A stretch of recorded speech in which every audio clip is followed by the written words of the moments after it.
අපේ බුදුරජාණන් වහන්සේ දේශනා කළා තියෙනව නේද? ඕනම වයසක ඕනම කෙනෙක් මැරෙන්න පුළුවන් කියලා. කෝ ඒවා අපිට මතක් වෙන්නේ නැහනේ. හඳහන බල්ලා නස්සාස්තර බලන කෙනාට දෙන තැනවත් ලූතුරා බුදු කෙනෙකුට දෙන්නේ අපේ හිත. ඒ ගෞරවය බුදුරජාණන් වහන්සේට ඇති වෙන්නේ. මේක අනිත්‍යයි කියලා කිව්වේ ඒක ඇත්ත නේද කියලා. ඇයි මේ විශ්වාසය බුදු කෙනෙක් කලින්ම කිව්වනේ? බුදුරජාණන් වහන්සේම දේශනා කළා ධනෙ කියන එක හරි හම්බ කරන වස්තුව ගින්නට සාධාරණයි කියලා බුදුරජාණන් වහන්සේ වදාළා. ජලයට සාධාරණයි. ඒ කියන්නේ ගින්නෙන් නැසෙනවා, ජලයෙන් නැසෙනවා, ඊළඟට වතුරෙන් නැසෙනවා, සොර සතුරු ත්‍රස්ත ප්‍රහාර වලින් ධනෙ නැසෙනවා, රාජසන්තක වෙනවා. ඒ නිසා ධනය ඒවට සාධාරණයි කිව්වා. ඒ නිසා නැසෙන්නේ නැති දේ තමයි තමන් කරන පින විපාක දීලම ඉවර වෙන්නේ. දැන් මෙච්චර ඔයාලා නිවුස් බලනවා.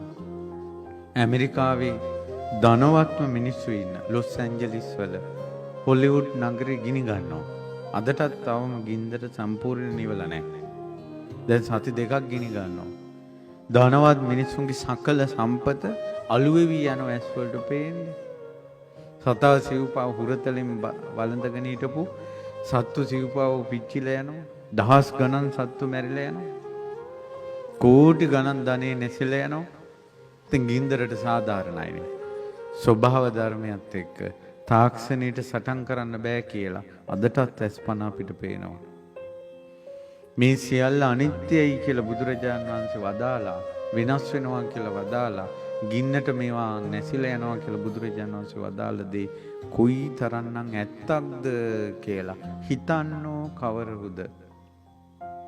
සූස් ගාලා කම්බුලේ අතේ තියාගෙන නිවුස් බලනවා මිසක් බුදු කෙනෙක් දේශනා කරපු ධර්මයේ සත්‍ය සිහි කරන්නේ කවුද? ඒව සත්‍ය සිහි කිරීමේ තියෙන වාසිය මොකද්ද දන්නවද? අපේ ආසාවල් අඩු කරගන්න පුළුවන්. අපිට හිතෙනවා මොකටද මේවා කියලා. මේවා නැසිලා යනවානේ කියලා. තරහව අඩු කරගන්න පුළුවන්. මොකටද කියලා හිතෙන්නේ. ඇයි මේ රණ්ඩු වෙවීම?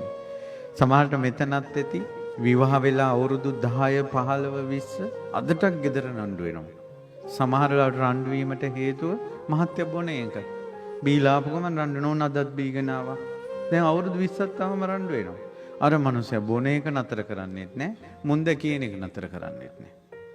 එකෙක්වත් හැදිලා නැහැ. අද හරි මේ බනහන වෙලාවේ මම හැදෙන්න ඕන කියලා තැන තමන් හැදෙන්නේ. මේ කියවිල්ල නතර කරන්න ඕන. රණ්ඩු විල්ල නතර කරන්න ඕන. මොකද වේගෙන් ජීවිතේ ගෙවිගෙන යනවා.